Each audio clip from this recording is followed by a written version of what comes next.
En Primera de Reyes capítulo 3, verso 3, leemos cuando Salomón ocupa el trono, él tiene que ser rey, ocupando el lugar de su papá David.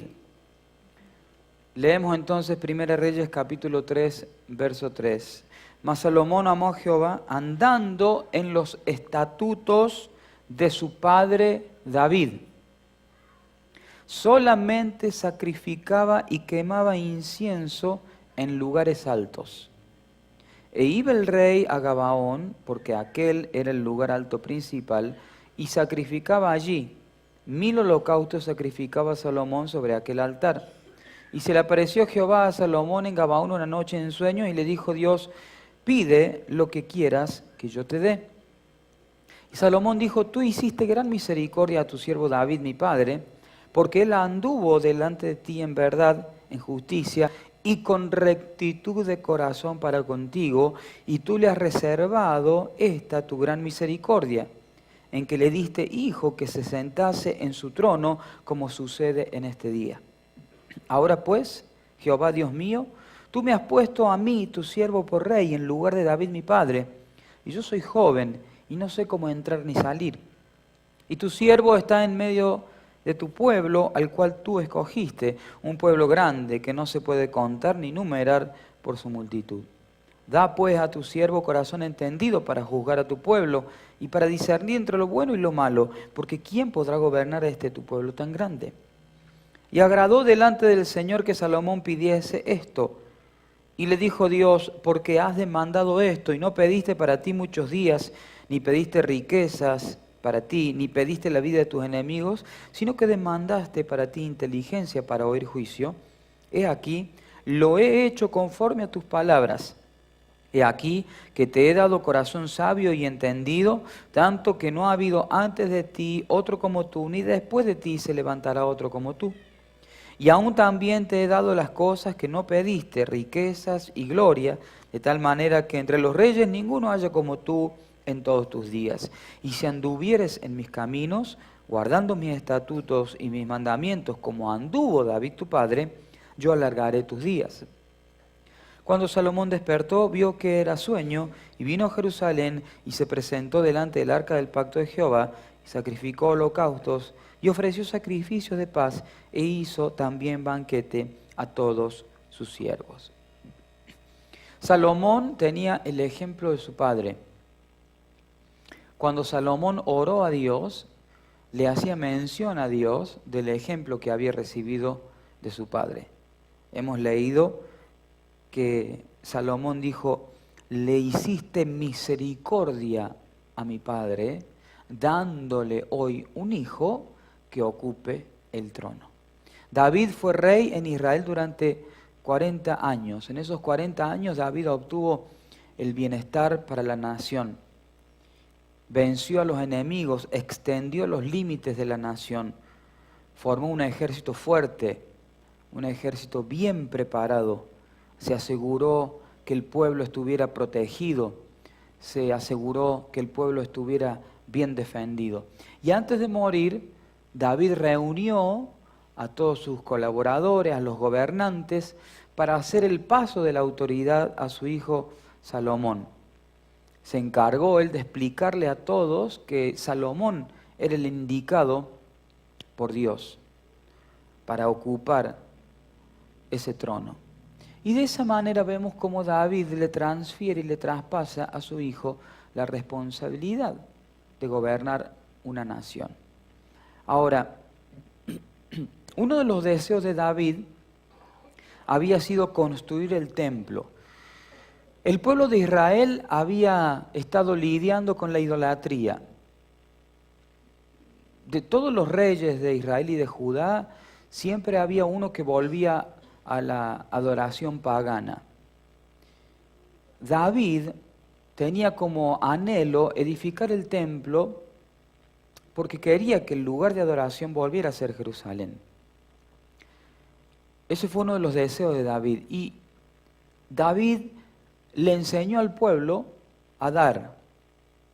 David compró lo que vemos en la Biblia como la era de Arauna. Compró un terreno. Él vio un lugar y dijo, aquí puede ser donde podemos edificar el templo. Habló con el dueño del terreno. Y el dueño del terreno, al ver que el rey venía a pedirle la tierra, dijo, no, su majestad, usted puede tener este terreno, se lo damos. Y también le damos la madera, lo que necesite para construir. Y David dijo, no, voy a pagar por esta tierra, porque no le voy a dar a Dios algo que no me cueste. Entonces el rey David compró el terreno para edificar el templo. Y habló con el pueblo y le enseñó a traer ofrendas para edificar el templo. Dice la Biblia que la gente comenzó a traer oro, la gente comenzó a traer telas hermosas, madera, la gente comenzó a traer alhajas, y David de su propio tesoro personal también donó, ofrendó kilos y kilos, toneladas de oro y de plata, de bronce. David no solamente que se encargó de reunir todo lo que necesitaba para la construcción del templo, de comprarle el terreno, sino que estableció una relación amistosa con los fenicios. Los fenicios tenían en sus terrenos bosques de cedro. Entonces él llegó a hacer un arreglo con los fenicios para que los fenicios le dieran la madera de cedro, y a cambio de eso le daban, los israelitas le daban aceite, le daban frutos de la tierra. Además, el rey de Tiro, de los fenicios, le envió arquitectos, gente muy sabia, a David para que le ayudara a diagramar y a edificar el templo. Todos sabemos que David no vivió para edificar el templo. Cuando David murió, el deseo del templo había quedado en el aire, pero había quedado el terreno comprado, los materiales ofrendados y la relación con los fenicios para la madera y para los arquitectos. Cuando llegó Salomón al trono, Salomón tuvo que seguir con lo que su padre había comenzado. David vivió una vida muy diferente a la vida que vivió Salomón. David se crió en medio de los animales, en el campo, cuidando las ovejas de su padre. David era un hombre de campo que tuvo que enfrentarse a osos, a leones para salvar las ovejas de su padre. Salomón fue un nene bien, criado en un palacio. David tuvo que parir un reino. Salomón lo tuvo que disfrutar porque su padre ya lo había edificado. El trabajo que tuvo que hacer David para edificar el reinado, Salomón tuvo que trabajar para mantener lo que su padre había comenzado. Salomón tuvo todo servido para ocupar el lugar que su padre le había dado. David dejó un legado. Hace 3 años predicó la pastora Ninosca Ponce en el Congreso de Mujeres, en el Orfeo. Y ella habló de la importancia de dejar huella en los hijos. La pastora Susana siempre nos enseñaba y decía, sembra tu vida en alguien, deja tu huella en otros. Hay un dicho popular de un grupo que se llama Acción Poética, que van escribiendo, hacen grafiti, y dice, si paso y no dejo huella, ¿para qué paso? Hoy en día cuesta mucho hablar de legado porque vivimos en una sociedad muy egoísta. Todo el mundo piensa en sí mismo, todo el mundo piensa en acaparar, en tener, hasta en no compartir. Sin embargo, Dios nos ha preparado para ser gente que deje legado, gente que piense en lo próximo por venir. Está bueno, la pastora Ninosca decía, está bien que si usted puede dejarle una casa a su hijo, le deje una casa. Está bien que si usted puede dejarle un negocio a su hijo, le deje un negocio. Yo he conocido gente que la motivación que ha tenido en la vida es dejarle a un hijo una casa o un negocio. dejarle su vehículo y descansaron, estuvieron tranquilos cuando a cada hijo le dejaron eso. Y todo lo que usted pueda hacer y podamos hacer para darles a nuestros hijos un bienestar está perfecto. Pero el legado más importante que podemos dejar es la enseñanza en el corazón. Es muy fácil dejar algo material. Lo más difícil es sembrar una mentalidad y dejar como herencia una mentalidad. Hoy en día muchos problemas en nuestra sociedad se solucionarían con una buena educación. La nación no tendría que andar repartiendo preservativos para que los jóvenes se cuiden. Hoy en día vos vas caminando y andan los promotores repartiendo preservativos. Ese no debería ser el plan del gobierno. El plan de gobierno debería ser educación sexual pura, limpia. Muchas cosas se solucionarían con educación. Es más fácil dar un plato de comida que enseñar a la gente a producir, a trabajar, a ganarse el pan con el sudor de la frente, como bien lo dice la Biblia. Es más fácil vivir de un plan social y ciertos gobiernos les interesa que haya pobres, porque hay gobiernos que se mantienen de la pobreza del pueblo. Yo no estoy en contra de las ayudas. Estoy en contra de la mentalidad de vagancia. Porque es triste y es lamentable que una señorita no quiera casarse y quiera seguir teniendo hijos porque dice, no, si me caso no me van a dar el subsidio de madre soltera. Entonces hay familias, hay hogares que se convierten en fábrica de hijos. Porque hay un problema de mentalidad. ¿Qué legado le vas a dejar a tu hijo? ¿Qué le vas a dejar sembrado a tu hijo? La señora Margarita Barrientos, que tiene el comedor Los Piletones en Buenos Aires, tiene 6 hijos. Su marido ya falleció. Una señora muy humilde, que maneja muchísimo dinero. Pero ella, sin embargo, donó su casa para el comedor y ahora está alquilando un departamento. Y lógicamente, ¿no? Recibe donaciones, comen miles de personas en su comedor. Y ella contó en un reportaje que hace muchos años, estando su marido en vida, estaba el programa de la Caja PAN, que era Programa de Alimentación Nacional, no sé cómo era, a qué se referían las siglas, ¿no? La Caja PAN, ¿se acuerdan? La caja de cartón con las letras azules, PAN, Programa Alimentario Nacional. Entonces dice que ella va al lugar donde estaban dando la caja y viene a su casa y le dice a su esposo, mira lo que traigo. Y el esposo le dice, ¿eso qué es? Es la caja PAN, es la ayuda que está dando el gobierno, hay mercadería acá.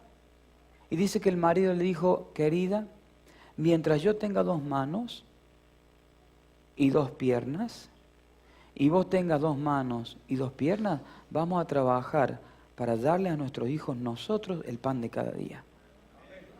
Y dice la señora, y nunca más fui a pedir la caja. ¿Sabe qué es eso? Mentalidad. Es lo que usted puede dejar a su hijo, a su hija. En Estados Unidos, las familias acostumbran a que sus hijos reciban, chiquitos, de 6, 7 años ya empiezan, algo que se denomina Housing Allowance. El Housing Allowance es un dinero que se les da semanalmente, generalmente los días viernes. La mayoría de la gente en Estados Unidos cobra quincenalmente, allá se paga por quincena. Algunos lo hacen quincenalmente, entonces todos los hijos reciben 50, 40, 20 dólares por semana.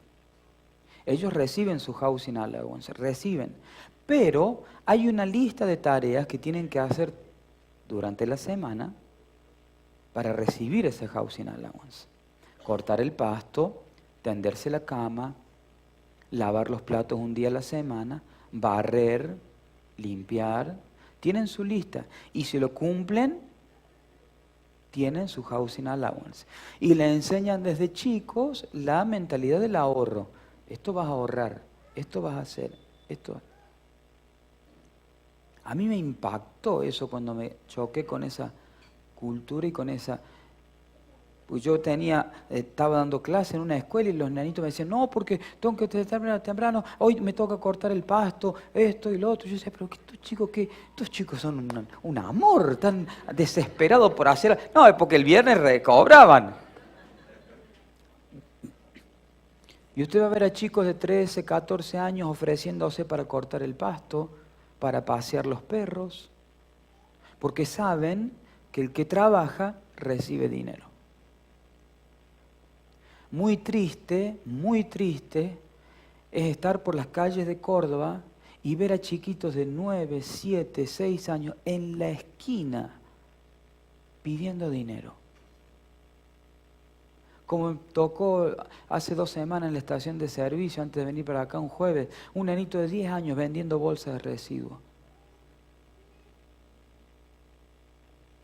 Y no lo hacen a las 3, 4 de la tarde. Hay veces, hermano, que son las 11:30 de la noche, los sábados, cuando salgo del santuario, que voy a cargar gas o nafta, antes de guardar el auto, y a las 11:30, 12 de la noche, hay nenes de 7, 8 años en la estación de servicio vendiendo bolsas de residuos. Yo le digo, ¿dónde están tus padres? ¿Qué tipo de podredumbre tiene que haber en la cabeza para mandar a tu hijo de 7 años a las 12 de la noche a andar vendiendo en la calle?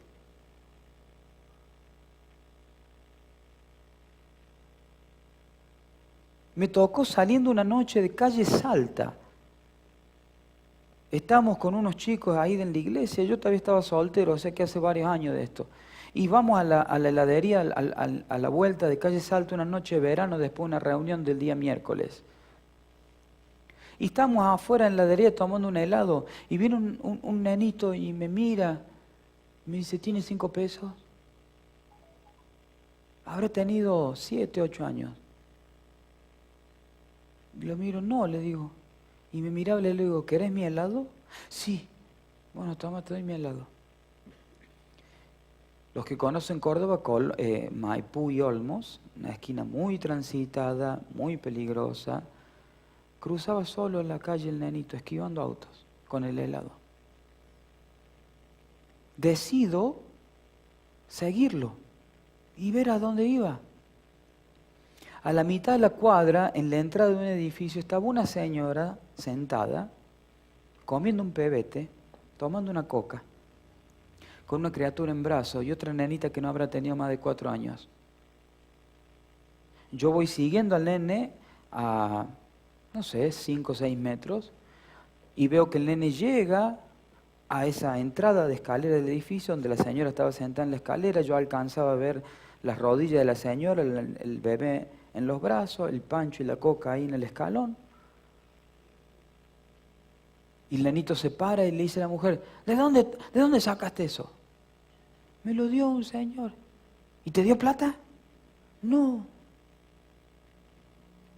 ¿Pero qué haces acá si no traes plata? ¿Qué trajiste? No me dieron plata. Te dije que tenés que traer plata. Yo me paro y digo, señora, ¿usted es la mamá de esta criatura? ¿Usted sentada acá comiendo un pancho de coca y su hijito pidiendo plata en la esquina, no le da vergüenza? ¿Qué te metes vos? Se le agarró el chico, lo tiró del brazo al nene, se le cayó el helado y ya siguió. Eso, hermano, es moneda corriente en la ciudad de Córdoba. Triste y lamentable. ¿Sabe por qué pasa eso?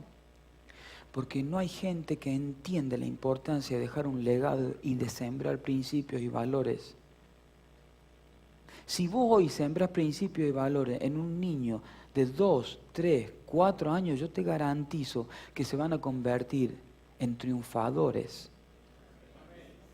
cuando lleguen a su mayoría de edad. Va a ser gente que va a trabajar, que va a entender que Dios bendice al que trabaja, que Dios bendice, dice la Biblia que Dios bendice la mano diligente, pero la mano negligente empobrece. Hermanos queridos, la pobreza es una maldición. Vivimos en una tierra fértil que usted siembra donde quiera sembrar y algo le nace. En el patio de su casa usted puede tener una huerta, usted puede tener un limonero, usted puede tener un durazno, usted puede tener una naranja, porque crece, ¿o no? Yo he visto gente de la iglesia levantarse vendiendo empanadas, pastelitos, han pagado su alquiler con empanadas, vendiendo empanadas. El que quiere trabajar, hermano, trabaja. Yo me encontré en un país totalmente ajeno a mi cultura, totalmente solo, me quedé sin trabajo, estaba pastoreando la iglesia, no se me cayó nada y me fui a limpiar restaurante en la noche. Y yo limpiaba el baño y yo aspiraba, me fui a otro restaurante a lavar platos a la noche cuando cerró el restaurante. Durante el día era el pastor Miguel, a la noche era el fregaplatos del restaurante. Y no se me ha caído nada, sigo en pie, me he mantenido lo más bien, Dios me ha bendecido. He limpiado sitios baldíos, he trabajado para un hombre que refaccionaba casas, sacando azulejos de piscinas. Antes que viniera el verano, él agarraba esas casas, sacaba azulejo en el rayo del sol con una masa y un cortafierro, no sé cómo se llama esa cosa. Y hice lo que tenía que hacer. Desde chico, yo le contaba a una persona los otros días, yo empecé a estudiar inglés a los 11 años en una academia. A los 12, al año siguiente, yo ya estaba preparando alumnos del primario y del secundario para rendir inglés. Mi papá me compró un pizarrón verde de madera con la tiza tradicional y un borrador, y en el living de mi casa yo tenía mi aulita, y a los 12 años yo comencé a cobrar mi dinero. A los 12 años, dando clases de inglés particular. Salía a hacer las compras con mi mamá y le decía, mami, pongamos el cartelito. Y en la despensa, en la carnicería, preparo alumnos de inglés nivel inicial. Por los dos me vinieron los complicados. Y a los 12 años empecé a preparar alumnos de inglés. Un día, tenía 18 yo ya, y llega una señora a mi casa y dice, busco al profesor de inglés. Soy yo, le digo. ¿Vos? Me dice la señora. Sí. Pensé que era alguien mayor, pensé que era un adulto. Bueno, le digo, tengo 18. Me dice, no, porque mi hijo tiene un problema, es disminuido visual, un ojo no ve nada y del otro ojo ve un 20%, dice. Él es legalmente ciego y tiene el anhelo de aprender inglés, dice, y no lo aceptan en ningún lado. Y le digo, bueno, si quiere probamos. Dice, ¿vos te animás a enseñarle a él? Sí. Bueno, dice, tendrías que ir a la casa, dice. Y a él hay que escribirle bien grande, con un fibrón negro, en un cuaderno grande, se le escribe con letras grandes. Sí, me animo. Y empecé a enseñarle inglés al chico. Y se copó. Entonces, al primer año fui a hablar al instituto donde yo estudiaba y le hablé con la directora. Dije, mire, yo tengo este caso, un chico que no lo han aceptado, ¿ya? Y le digo, yo quiero ver si de alguna manera podemos hacer algo. Y me dice la directora, si vos lo preparas, tráelo todos los fines de año y lo hacemos rendir el examen acá, para que tenga el certificado de esta institución. Digo, ¿estás segura? Sí. Y yo era alumno de ahí. Sí, Miguel, me dice la directora, vos tenés un muy buen ejemplo acá, tenés un buen nivel y creemos en vos, sí. Así que durante 5 años yo le enseñé inglés y a fin de año lo llevaba para que él diera su examen oral, aprobaba el chico y terminó con su diploma. Ciego. Pasaron los años, el chico perdió totalmente la vista. Estudió en la Universidad de Córdoba, psicología. Se recibió.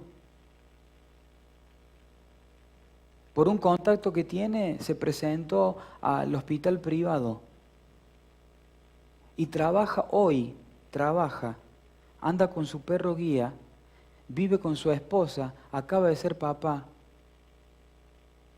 y trabaja en el hospital privado transcribiendo los reportes médicos que los doctores graban, los partes médicos que graban en audio, él los escucha y los transcribe, escribe perfectamente en la computadora. Es ciego, lo conozco desde que tenía 17 años. Tuve el privilegio de enseñarle inglés durante 5 años, ir a su casa toda la semana. No fue un cliente para mí, fue alguien que me enseñó muchísimo. Que se puede cuando uno quiere. Pero detrás de ese muchacho hay un padre y una madre que si bien le dieron todos los gustos, lo que más le dieron fue una mentalidad ganadora, de superación, de que sí se puede, de que si te esforzas vas a tener buenos resultados, de que si sembras vas a cosechar algún día, de que vale la pena esforzarse porque el que se esfuerza algo logra. Mentalidad.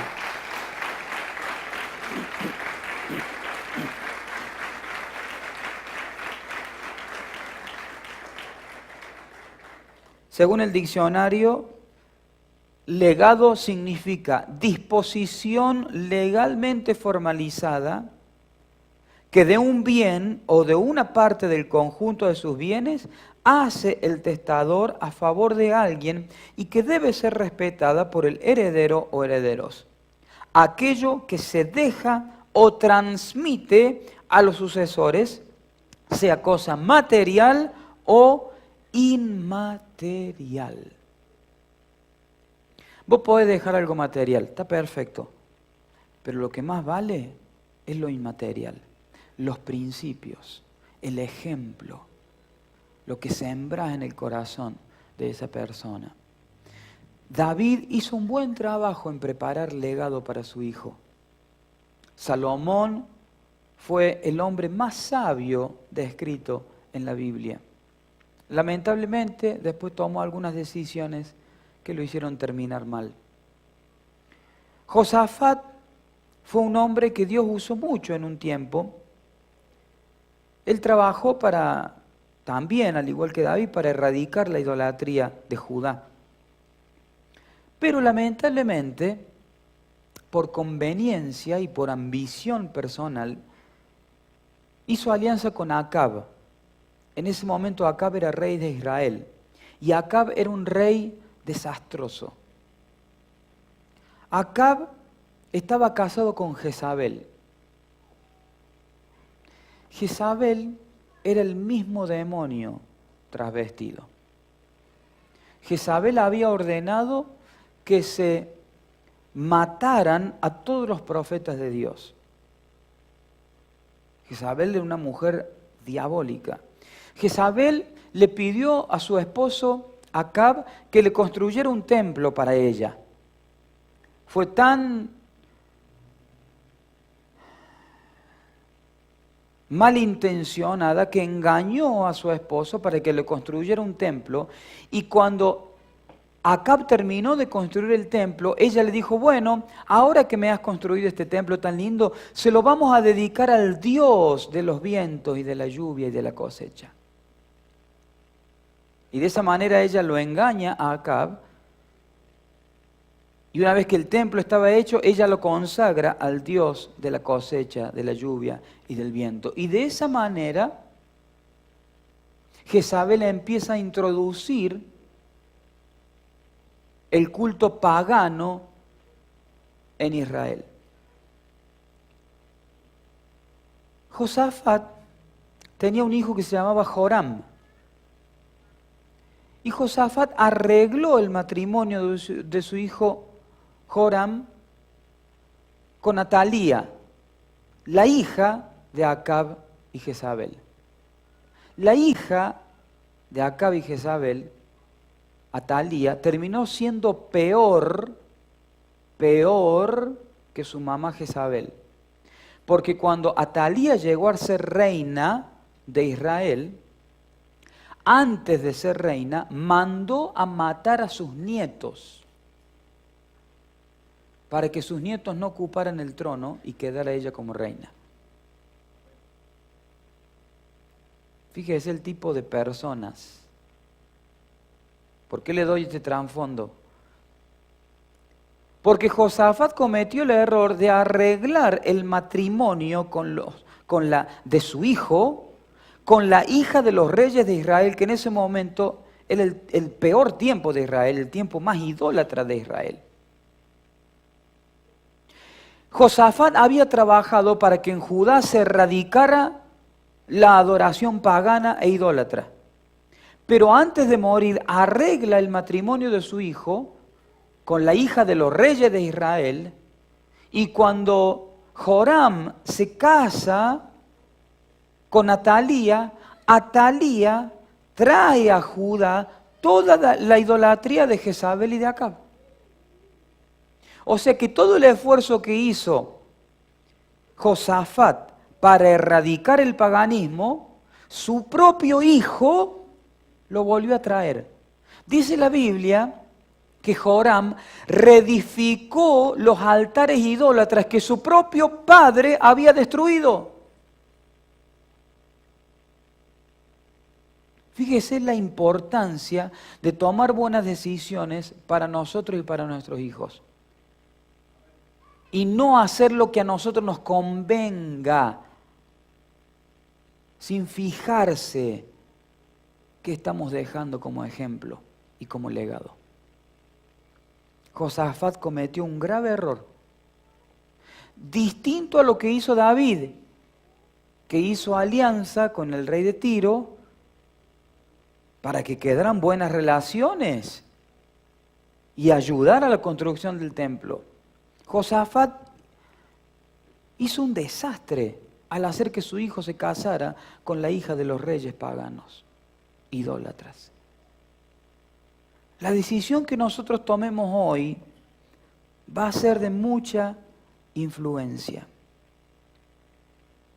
Es importante que vivamos pensando en qué vamos a dejar cuando nosotros no estemos. En todo ámbito, no estoy hablando solamente de hijos naturales. Estoy hablando de nuestro ejemplo, estoy hablando de nuestro trabajo, estoy hablando del ambiente en que nos movemos. ¿Qué vamos a dejar cuando no estemos? En lugar de pensar en nosotros, pensemos en lo que sigue después de nosotros. Nuestra vida no se termina acá, nuestra vida sigue en la eternidad. Y la vida sigue acá de acuerdo a lo que nosotros dejemos. Tenemos que realzar el valor de dejar un legado, de dejar un buen camino para nuestros hijos, de dejar un buen camino para los que vienen detrás de nosotros en lo espiritual que estamos haciendo, en el ministerio en que vos estás haciendo. No, pastor, me voy de esta área. Nunca se vaya de un área de trabajo si usted no ha dejado una buena marca, una buena siembra. Nunca se vaya si no ha dado resultado. Dé resultado y prepare a alguien para hacer lo que usted hace. Un buen líder no es el que le dice a la gente lo que tiene que hacer. Un buen líder es el que prepara a la gente para que alcancen mucho más de lo que él alcanza, para que lleguen mucho más lejos de lo que él puede llegar. Yo hoy me gozo y reconozco tanto la labor que están haciendo los hermanos en Louisville, Kentucky. Y cuando veo que hoy están haciendo planes de comprar un templo propio, que han ahorrado, que la iglesia está creciendo, que el pastor Francisco con su esposa Ivonne, que son mis hijos espirituales, que me costaron, esa pareja llegó a la iglesia con planes de divorcio. Llegaron destruidos como matrimonio. En una vigilia, ellos no habían llegado todavía a la iglesia y estábamos en una vigilia con los líderes de la iglesia. 6 matrimonios eran, y yo, que estaba soltero. Y habían ido los 4 matrimonios y yo, éramos los 5 y ellos 2 no habían ido. Como a las 3 de la mañana llegan a la iglesia llorando, ella, no va más, esto no va más, nos vamos a divorciar, esto no va más, yo no lo soporto, a los gritos en la iglesia. Y dije, shh. cállese la boca, no quiero escuchar a nadie. Se ponen de rodillas, le empezamos a orar, le tiré como 20 litros de aceite a cada uno en la cabeza, los ungí, reprendí al diablo y dije, hay un propósito de Dios para ustedes van a levantarse, este matrimonio va a ser exitoso, Dios lo va a bendecir. Hoy están pastoreando, Dios lo está usando de una manera gloriosa. Y yo me gozo de ver que esa iglesia ha crecido y que está mejor que cuando yo era pastor. De eso se trata, que ellos hagan algo mejor que lo que yo hice, que ellos lleguen más lejos de lo que yo llegué. Eso es un verdadero liderazgo. Yo no soy dueño de la gente, yo no soy jefe de nadie, soy alguien que viene con una palabra de Dios para decirte, vos podés alcanzar más de lo que yo alcancé, vos podés llegar más lejos de lo que yo llegué, a vos Dios te puede hablar mucho más de lo que habla a mí, vos podés escribir más libros de lo que yo he escrito, vos podés predicar mucho más de lo que yo prediqué, porque yo creo que lo que verdaderamente tenemos es lo que dejamos para otros. No lo que me guardo para mí. Eso no es lo que yo tengo. Lo que tengo es lo que he sembrado en otros. Ese es mi tesoro.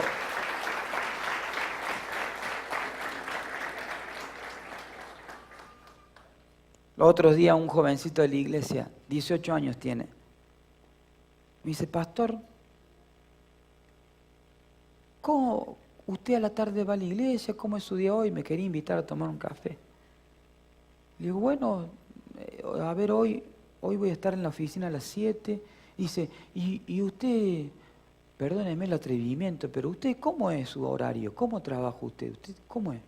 Le digo, yo no tengo horario. Yo estoy todos los días en la iglesia, pero no tengo horario. Dice, porque yo veo los otros pastores que sí tienen horario, están a tal hora, tal hora. No, le digo, yo no. ¿Y cómo es, Pastor Miguel? Bueno, le digo, mira, yo no es que me haga el viejo, al contrario, me quiero alejar de la vejez cada vez más, pero le digo, yo tengo 41 años, empecé a pastorear a los 23, empecé a predicar a los 17, 18, ya fundé una iglesia, ahora estoy pastoreando otra. Entonces, uno alcanza cierto nivel. Pastor Miguel, no sea grande, me dice. Digo, uno alcanza cierto nivel en que ya deja que otros vayan surgiendo y uno está viendo, supervisando, mentoreando, pastoreando a pastores. Yo hoy con 40 años soy pastor de pastores. Le doy gracias al Señor por eso. Y hoy me toca estar en un lugar y me toca estar me siento privilegiado de estar trabajando con el pastor Carlos, con el pastor Sergio, estar en la oficina y entendiendo que estamos trabajando para marcar una generación.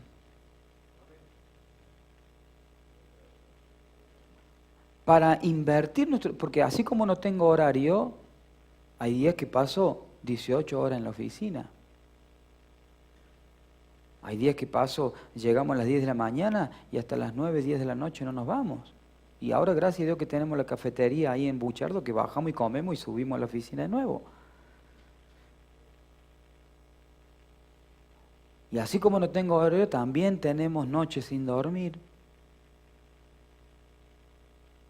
A veces se nos retuercen las tripas a la noche, no de hambre ni de mucho que comimos, de preocupaciones. Hay un precio que pagar.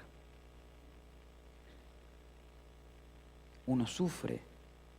Encima que tenemos nuestras cosas, además tenemos cosas de los demás también, que nos hacen sufrir, que nos quitan el sueño. ¿Sabes lo lindo que es que cosas que no son tuyas te quiten el sueño? Que te desperté a las 2:30, 3 de la mañana pensando en tal hermano y que Dios te está dando una palabra para darle, y Dios te está mostrando una salida, y Dios te está despertando para orar por tal y cual persona. ¿Sabes lo lindo que es eso? Porque el tesoro más grande que vos tenés no es lo que te quedas para vos, es lo que sembras en otros.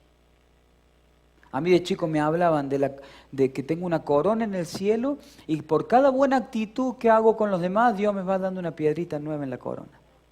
Y de ese momento yo quiero que cuando llegue al cielo mi corona sea tan pesada que yo ande así. de tantas piedras que Dios me ha dado por algo que hago por alguien más? ¿Qué estamos dejando? David pensó en que su hijo tuviera todo lo que necesitara para edificar templo a Dios.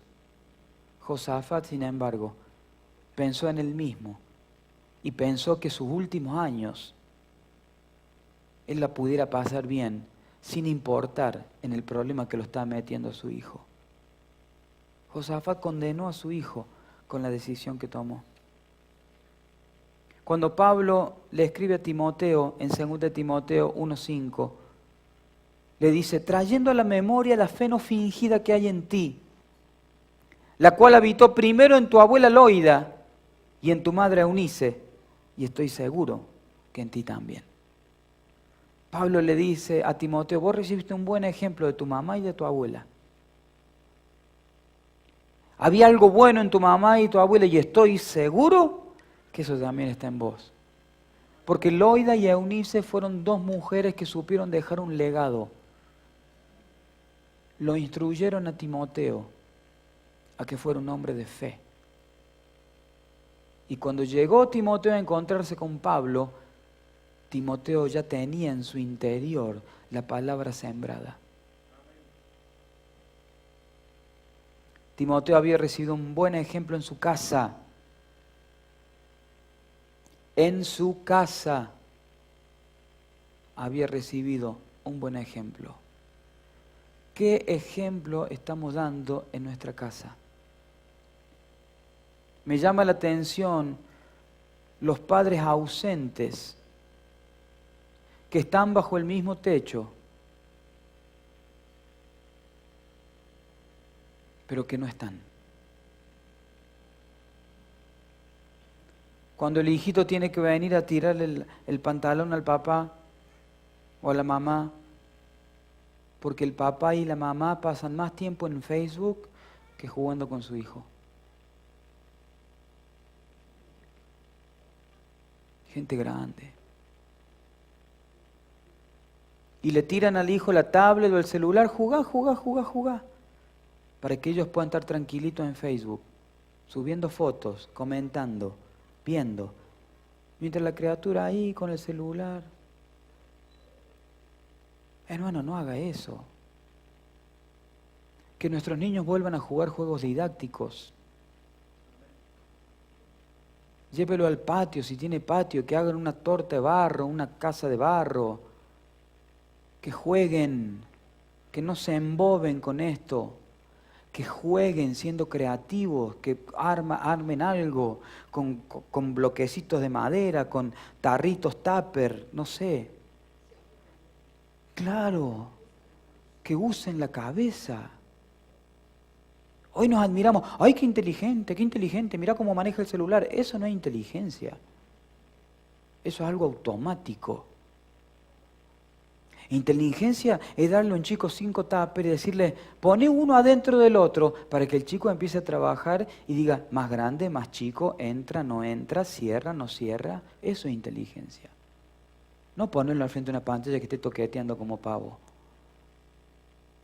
Pero ¿sabe de qué depende eso? De lo que usted quiera dejar en su hijo. Usted quiere hacer que su hijo sea inteligente, pensante, entonces usted va a pasar tiempo con su hijo y va a jugar con su hijo. Se va a tirar al piso y usted va a hacer la tortita de barro y usted le va a enseñar. Si le agregas agua a la tierra, se hace barro. Y el chico ya hace un químico, sale de ahí, ¿eh? Si pones esto acá arriba, se cae. ¿Por qué se cae? ¡Oh! Ya le enseña física, ¿ves? Pero no, lo mandan a la criatura con la maquinita. ¿Para qué? Para que nosotros podamos tener nuestra vida social. De la pantalla para allá. Tengamos nuestra vida social en nuestra casa. Compartamos. No seamos gente ausente. Eso es un legado que se deja. Pablo le dice a Timoteo, la fe que hubo en tu madre y en tu abuela. ¿Dónde está el padre? ¿Dónde está el padre? La abuela y la mamá de Timoteo fueron un buen ejemplo para él. ¿Y el padre? No sé si no habrá tenido, si habrá sido un papá ausente. Hermanos queridos, no seamos padres ausentes. Estemos. Mi hijita estuvo internada 3 días en la neo. Nació con 2 kilos 120. Y apenas la sacamos, dice. Apenas sacó su cabecita. Y la vi tan chiquita. Dije, bueno, será normal que sean tan chiquitas. Pero ya cuando la vieron ahí, dice, no, dice, vamos a tener que ponerla en neo porque es muy chiquita, pesa muy poquito. Entonces la llevaron a una incubadora y tuvo las primeras 24 horas en la incubadora.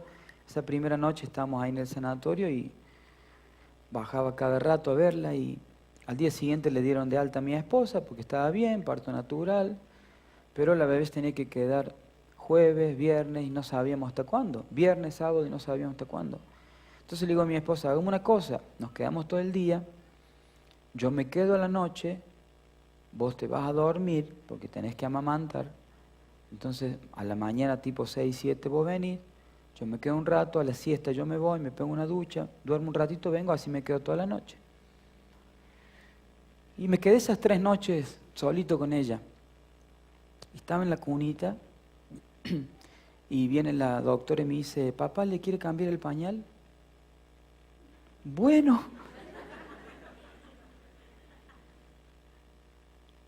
Y va, me deja el pañal y dice, ¿usted solito se anima? Sí, yo puedo.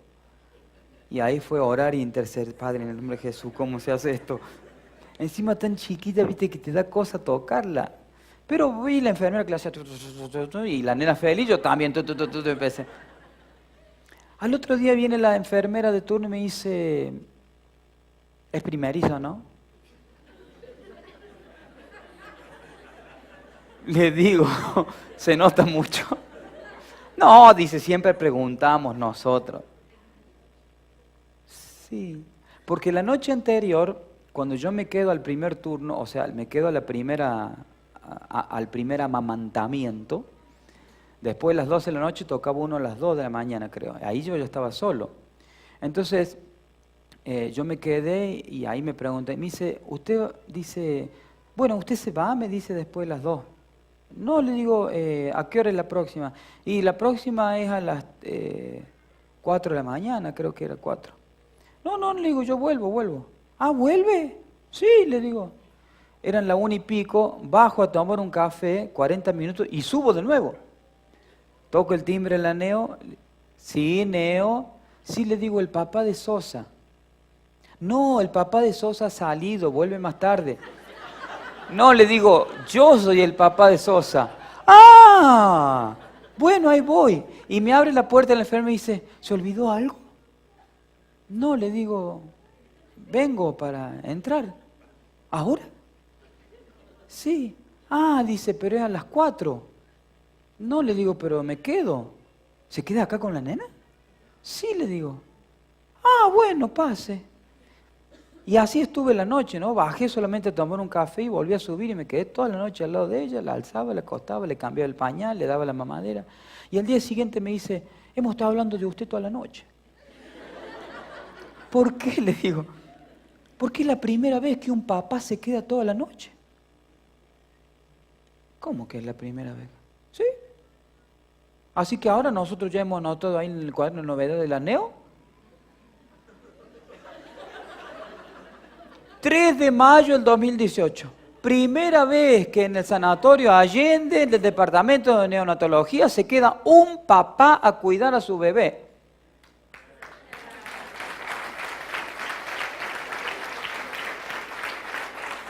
A la noche siguiente me toca otra enfermera.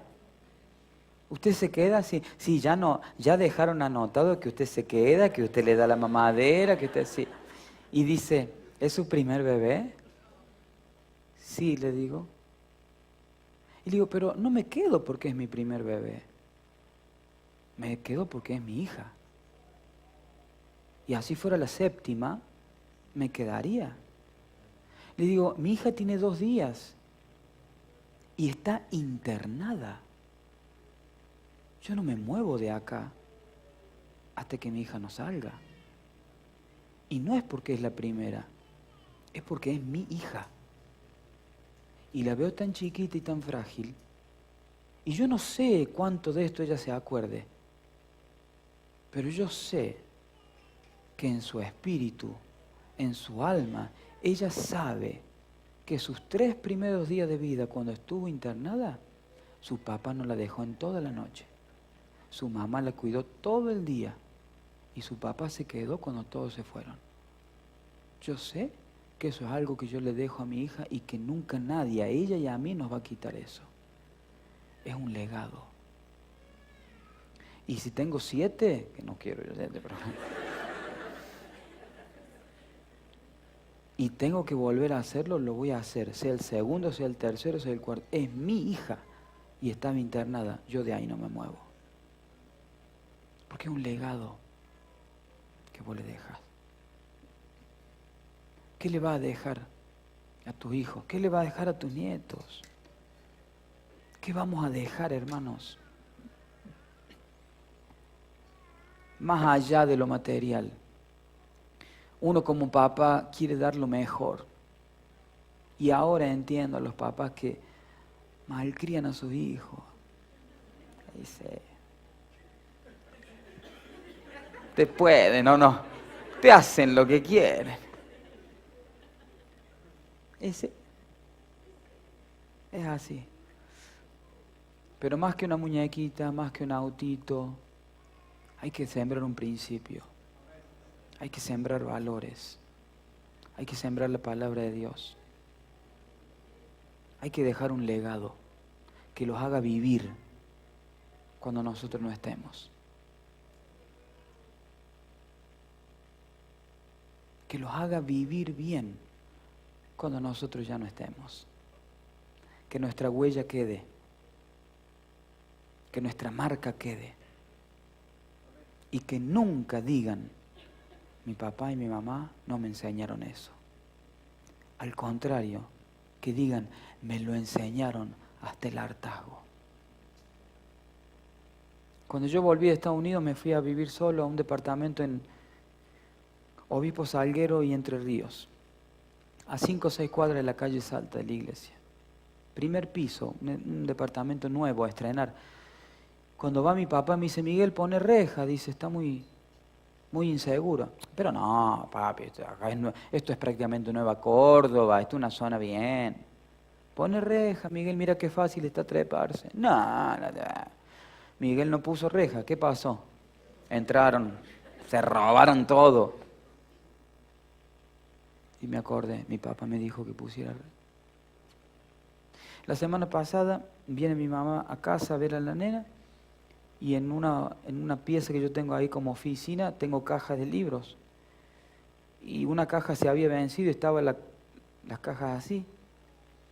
Me dice, mamá, hijo, estas cajas están muy dobladas. Dice, se ha vencido, en cualquier momento se cae. No, mami, no se cae, tranquila. Se va mi mamá y me entró un temor reverencial. Y dije, si mi mamá dijo que esas cajas se pueden caer, capaz que se caigan. Así que fui, las acomodé, las aseguré contra la pared y dije, no se van a caer gracias al consejo de mi madre y gracias a mi obediencia. Escucha a tus padres, aunque no te guste, escúchalos. Porque te van a hablar de una manera que vos todavía no entendés. Un amigo muy íntimo mío, muy querido, que está en Estados Unidos, fue mi mano derecha. Cuando empecé la iglesia allá me dijo, Miguel, cuando tengas un hijo, vas a entender el amor de Dios y vas a entender cómo Dios te ama como su hijo. Cuando yo sostuve a mi hija en mis brazos, me largué a llorar y le dije al Señor, Señor, ¿así me amás vos a mí? Como yo amo a esta personita, vos me amás a mí, y me quebrantó el hecho de sentir cómo Dios me ama como padre. Y el padre que ama a su hijo lo disciplina, lo corrige, porque quiere lo mejor para su hijo. Y le da un buen legado. Un buen padre no consiente, un buen padre da un legado con rectitud,